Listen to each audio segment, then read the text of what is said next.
ചന്ദനത്തിന്റെയും പട്ടിന്റെയും മാത്രമല്ല 2000 രൂപ നോട്ടിന്റെയും മണമുണ്ട് ഇപ്പോൾ മൈസൂരിന്.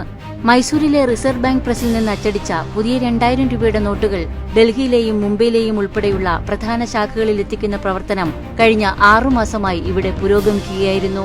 മണ്ടക്കല്ലിയിലെ ചെറിയ വിമാനത്താവളത്തിൽ പ്രത്യേക വിമാനം രാത്രിയിൽ ലാൻഡ് ചെയ്യുകയും ട്രക്കുകളിലെത്തിയ പെട്ടികളുമായി നിമിഷങ്ങൾക്കകം പറന്നുയരുകയുമായിരുന്നു. രാജ്യത്തിന്റെ സമ്പദ് വ്യവസ്ഥയുടെ ചരിത്രത്തിൽ സ്ഥാനം പിടിച്ചാണ് മൈസൂരിലെ റിസർവ് ബാങ്കിന്റെ പ്രസ് അതീവ രഹസ്യമായി 2000 രൂപ നോട്ടുകളുടെ അച്ചടി പൂർത്തിയാക്കിയത്. പ്രധാനമന്ത്രിയുടെ 2ാം മിന്നലാക്രമണത്തിനുള്ള കളമൊരുക്കമായിരുന്നു ഈ 6 മാസവും മൈസൂരിലെ പ്രസിലും വിമാനത്താവളത്തിലുമായി നടന്നത്. മൈസൂരിൽ വിമാനത്താവള നിർമ്മാണം നടക്കുമ്പോൾ അത് ഏറെ വിമർശിക്കപ്പെട്ടിരുന്നു. ബാംഗ്ലൂർ വിമാനത്താവളം ഉള്ളപ്പോൾ മറ്റൊന്ന് എന്തിനാണെന്നായിരുന്നു പ്രധാന ചോദ്യം.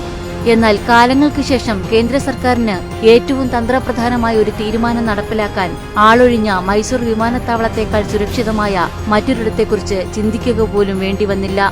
ലോകത്തിലെ തന്നെ ഏറ്റവും നല്ല കറൻസി പ്രിന്റിംഗ് പ്രസ്സായാണ് റിസർവ് ബാങ്കിന്റെ മൈസൂരിലെ പ്രസ് അറിയപ്പെടുന്നത്. 1000 രൂപയുടെ അച്ചടി നടന്നതും ഇവിടെയായിരുന്നു. പ്രസിന്റെ ചുറ്റുവട്ടത്ത് തന്നെ കറൻസി പേപ്പർ പ്രൊഡക്ഷൻ യൂണിറ്റും പ്രവർത്തിക്കുന്നുണ്ട്. ഇവിടെയാണ് സുരക്ഷാ സംവിധാനങ്ങൾക്കനുസരിച്ച് കറൻസി പേപ്പർ നിർമ്മിക്കുന്നത്. എന്തായാലും ഈ അനുകൂല ഘടകങ്ങളും തിരക്കില്ലാത്ത വിമാനത്താവളവും സാധ്യതയാക്കി ബുദ്ധിപൂർവ്വം പ്രവർത്തിക്കുകയായിരുന്നു നരേന്ദ്രമോദി എന്ന തന്ത്രശാലിയായ പ്രധാനമന്ത്രി.